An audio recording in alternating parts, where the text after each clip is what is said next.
Hey, what's going on, everyone? Joe Menza here, and I'm in my Arteza sketchbook today. And I'm going to be showing you, we're going to be going over how I do skies. And I always preface what I say how I do them, because there's many, many ways to do them. There's so many approaches in art that, you can come up with so many variety of ways. But if you're doing watercolor, these are some of the ways that I found where you can make skies. Now remember, if you're using a reference or from imagination, either way, the idea is to get something that's spontaneous and has energy, light, and all of that good stuff. You're not trying to copy something exactly. You're trying to get a feeling. That's my take on it anyway. Now, one of the best ways I like to do these is to wet the paper first. Now, you don't have to. I've seen it done other ways, and I'll show you not doing it that way. But in this particular case, we'll wet the paper. Let me clip my paper down here. And the idea is to get a sheen on your paper. Now, you see some of us on these videos going kind of fast, but you should give it a good, 15, 20 seconds, 30 seconds or so to let that kind of work in. But the amount that you let it sit, these are all variables. There is no one right way.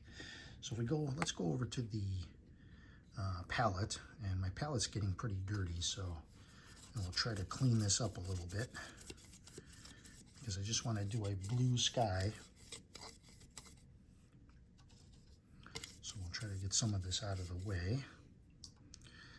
A lot of times your palette turns green, and you don't really want a green sky unless you're looking at maybe a big giant storm coming through. So we'll go into the ultramarine. Actually, my mistake. The first thing we want to go into is I'm going into the yellow ochre. You could use raw sienna for this. I like yellow ochre. And we will just make a background. This will create a little bit of light. It'll tint your paper. You don't have to do this, of course. This is just one of the ways. So you can go all the way down the page if you want, but if you need to do some dry brush effects, your paper will be wet, so you'll have to wait for that to dry. But right now we're more focused on the sky. So let's go ahead, and I'm going to grab some of this ultramarine blue. Okay, and ultramarine blue is okay by itself, but really it should have something added to it, like if you add a little bit of alizarin or something red, and you get a little bit more of a warmer color like that. I don't know if you can see that. Almost a little bit of a purple tone to it. And now you can start making marks like so. And I'm laying flat, but you could lay this on an angle and get more effects out of it. Your bigger cloud should be at the top. And if you make too many spaces, it might look a little too chaotic. So it's up to you at this point how many sky holes you want to have. And I'm making a bunch here. And then you could add some other things and go a little bit darker if you want to and create more tone. And this is a pretty busy sky. So if you're going to make a very busy foreground, it really shouldn't be that busy. Let's put a little foreground in here so that this makes sense. So if we were going to, the best way to do this is just create a little bit of a mountain here. Once you do this, your sky it'll make more sense as a sky. We'll put a little bit of blue in there. And obviously, if you want some of this to run, you can tilt your paper and you'll kind of get this stormy cloud effect. If you don't want that, use a little bit less water. Let's go ahead and put some. And it's good to leave a little bit of white in places. It'll create that much more interest for your piece. Let's grab a little bit of burnt umber.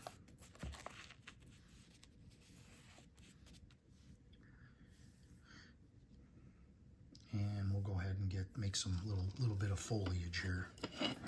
Grab grab some yellow, mix it with that blue we already have. A little bit of a dirtier color, and you can create little bits of foliage. Make that a little bit darker.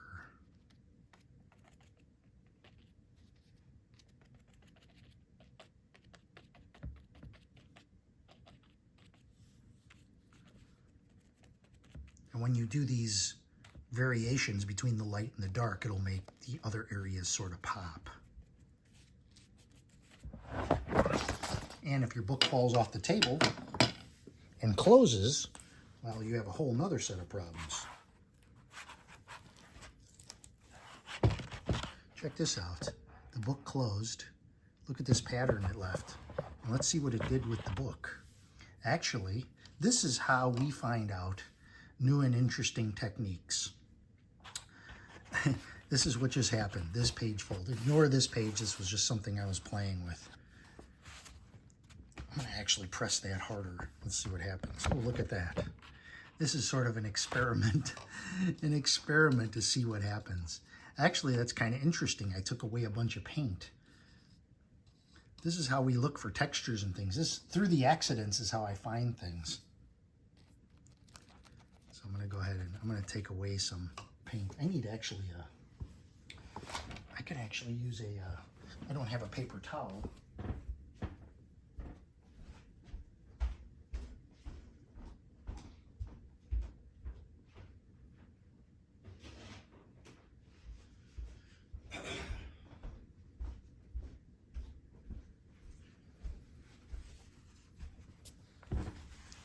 Let me grab a paper towel here.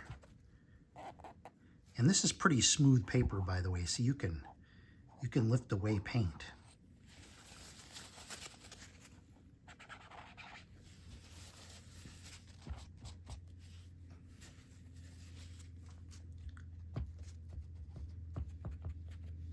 Some paper you can't do this as effectively on. See, now I've created a little bit of a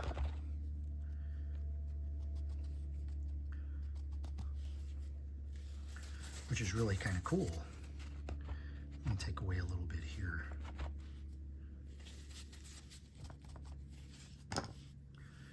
And check that out. That's a pretty neat effect. Let me come in with some blue, and we will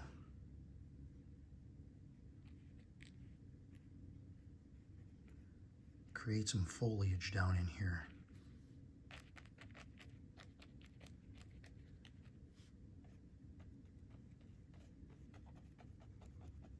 Into the white.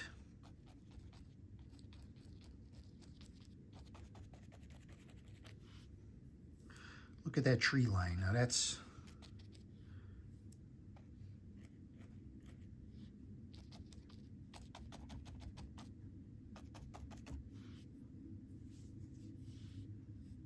very interesting. And you see how it's laid above the mountain top here. Gives you a little bit of a space between. It could be graduated, but since I blotted it away, see if I take and I bring this down, it won't be so obvious there. Come back in with my, see what the water's doing? Remember, you can't do this with all papers. This is why you get used to the paper that you have.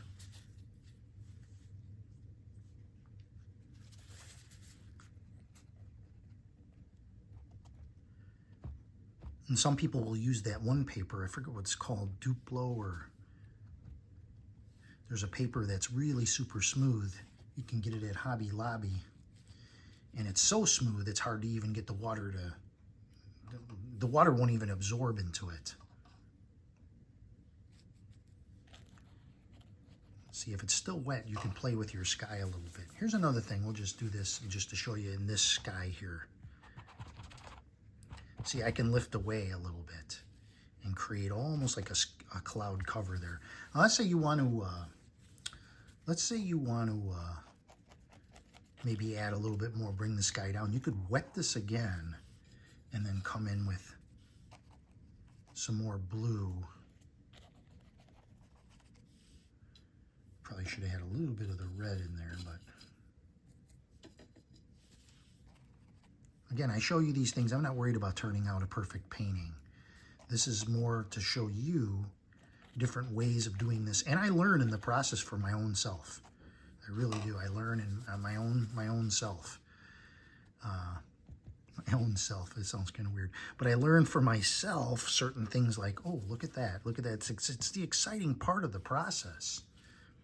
Like this. See, I'll put a little... Look at that. There's something very interesting now happening above there. Take a little bit of that. Almost like a gray cloud kind of a thing. And if you make your cloth wet,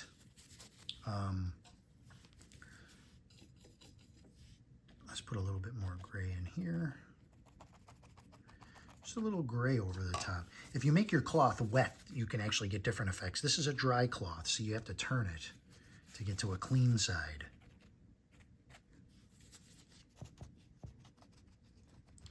Now, if you're concerned about creating bad water effects, things on the paper, I'm not concerned about that. This is a fun hobby for me. I'm not worried about winning Landscape Painter of the Year or anything. I want to turn out like nice little paintings that I enjoyed painting, and I look back on and I say, oh, this one came out good, this one came out good. So use these at your own mileage. I know there's people out there, and I hope I'm inspiring the next, like, some artist out there. Maybe one day he'll say, I watched this guy's videos, I wasn't even painting, and I was inspired. That's the thanks that I would like. Probably never know it, but hopefully. I've gotten a few emails where people have said I inspired them. See, you got to be careful because you start to run the risk of messing up your sky here when you go into like this. I probably shouldn't even be doing this because I don't want to lead you down the wrong road. But this is where experimentation comes in, where you learn. Learning how to fix things in your painting will actually make you a better watercolor painter, because you learn what you can do and what you cannot do. Look at that. See, very interesting sky. And of course we have, maybe we'll go back to this where the pages press together and make something out of this. Maybe one day I will do this on purpose and come up with some idea. Matter of fact, instead of talking about it, got a couple minutes left in the video. I'll try to keep these down to about 15 minutes. What can we do with this here? See, this almost looks like, let's grab some yellow.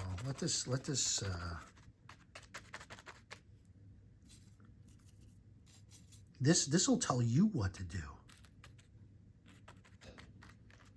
See, to me, this looks like foliage down here. I don't want to cover up too much of what's there.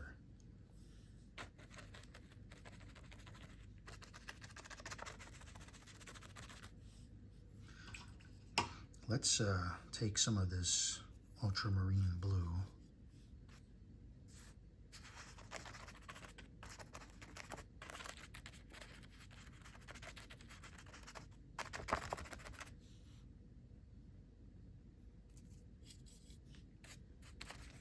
Make a sky out of this. Grabbing some more water. I know you can't see my cup. I have my cup right here. Well, let's make a, I don't know, for some reason I see like a mountain here. Matter of fact, see, that would be kind of cool if you pressed that paper against and you made like, these little things almost look mountain rangey to me. Like if you were doing mountains over here. See? Start to see shapes. If I would have saw that sooner, I'd have left this open a little bit more. See?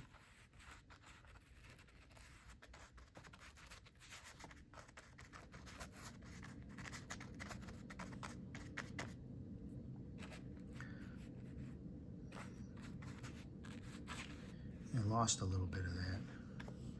That was there. Take the bristles of the fan brush, maybe make some little marks like this.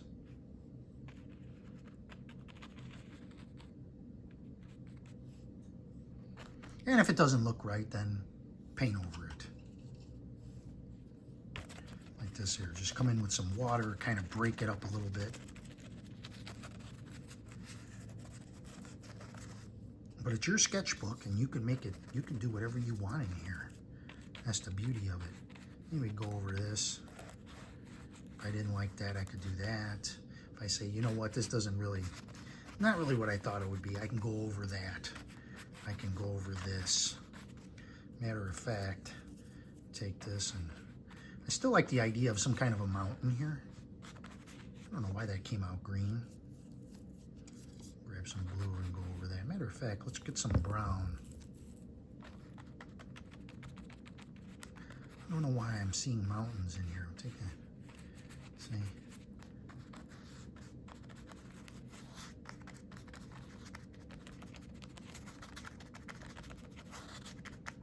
See, that's like too much brown for me. You can only use so much brown in a painting before it becomes, you know, starts to look. And we need something to push that back, so I need like some more blue. Remember what we did over here? I took that cloth and I created some mist. I created that little bit of mist. Let me come back in with, so now we can do the trees. It's a little too wet really to try to get this in. It's better off to let this dry a little bit, but you get the basic idea. Same thing in here if I wanted to. What would be good to take away from, one thing you can do is you could take this plastic card. See, I can create a bit of a mountain here. A little bit of a mountain here. And if I look at it and I go, I don't know, that just doesn't look right. Then what I'll do is I'll go to my, I'll go grab my gouache.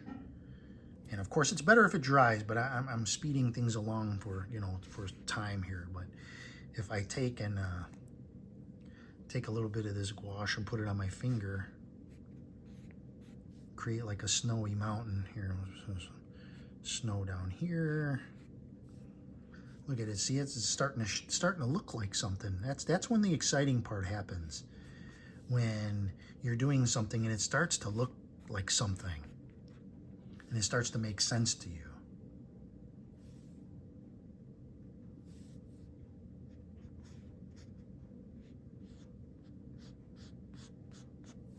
See, look at that. Look at that. Let's grab a little bit of white and put it down here just for this. Drag that back a little bit. Look at some mountains here. See, that's unique now. We've got a couple of mountains in there. And then we need something, this looks all like a jumble here. So these look like they could be rocks now. See, if we go back in and we take some darks.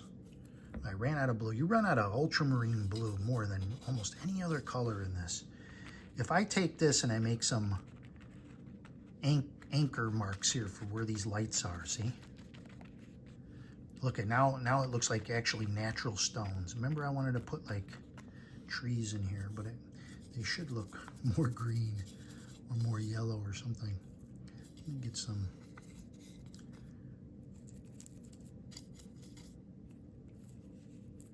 Getting some yellow ochre here, mixing it with some of these greens that are in this thing.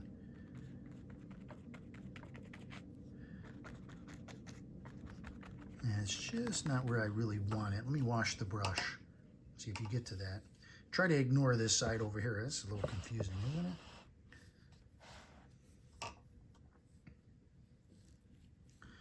And here, I'm going to throw a little, I don't really use this, I'm going to replace this black that they put in here with Payne's Gray or indigo. See, I'm using the side of the,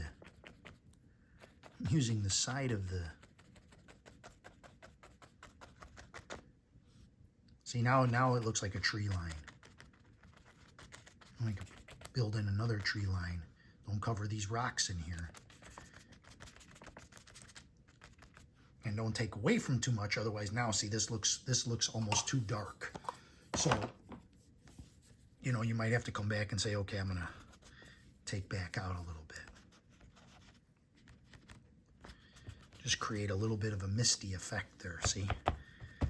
Blot out a little bit of what you did. And you can do scrapings too. I mean, you can scrape in some big stones here. But whenever you scrape those in, I can't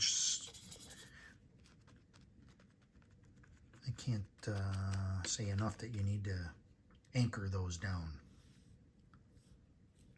And I think it wouldn't be bad if we had a little bit more, something yellower in here, like just to offset that pattern there. See, as soon as you do a little bit of color, you change all of a sudden, it just, the whole picture is just affected because you go, that looked pretty good. That looked pretty good. I'm running over my usual time, putting some yellow in here. It's almost like a green look. See, look at these rocks. It actually takes you almost through up in there. And I wouldn't mind, as I have the brush in my mouth, a little bit more light source coming up in here. This is where you look at it and you go, okay, see, a little bit more light. So we're coming down. Maybe we'll make a little bit of a mark here. Look at this. It kind of takes you in that way. And let's break this up a little bit, just a little bit, so there's not too much. And I might come back to this and fool around a little bit more, but take a look. This is what we did. These two mountains coming down in this incline. Normally I like a straight horizon line, but our trees are straight, so this tells us that we're on an incline. And I might come back in and play around with this a little bit more, let it dry and just kind of see how it looks. Now let's go back to, this was the other one that I had did. Now that it's dry, let me tilt the camera a little bit. And I had added these little grays, whether that added to it or not. Here, let me show you one thing. We'll go a little bit over on time, no problem. No problem. Let's take, this is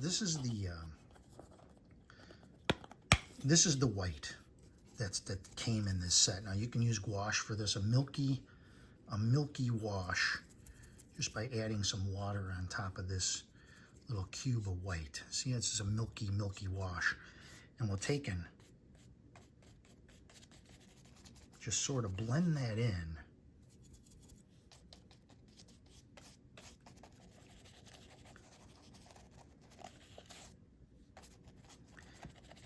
And sometimes this just helps to smooth out a sky. Sometimes, not always. You can see how it's smoothing that out. And this is where I'll get tempted too, because I might bring in some white gouache and just go over the top with it, which doesn't really hurt anything. But if I think this is too intense and I want a softer sky, you know, I'll do something like that. And you could bring in more white too even. Nobody's really gonna notice. See, I can pop in just a little bit more. It'll dry back a little bit, but I could add little areas of white. So I kind of showed you several ways to do a sky all in one painting by coming back to this. And we could add a little bit of white here. Kind of blend that down. And it's a little bit of a dirty sky. Could be a little stormy that day. But it's interesting. It's an interesting sky. See, that's the thing, is somebody looks at it and the mind wants to kind of interpret it. Let me zoom back a little bit. See, there's a lot of little things going on here, and we have our little foreground here. And I'm giving you ideas here. You know, that's the essential part of this. As I kind of keep thinking, I'd like to do a little bit more with this over here.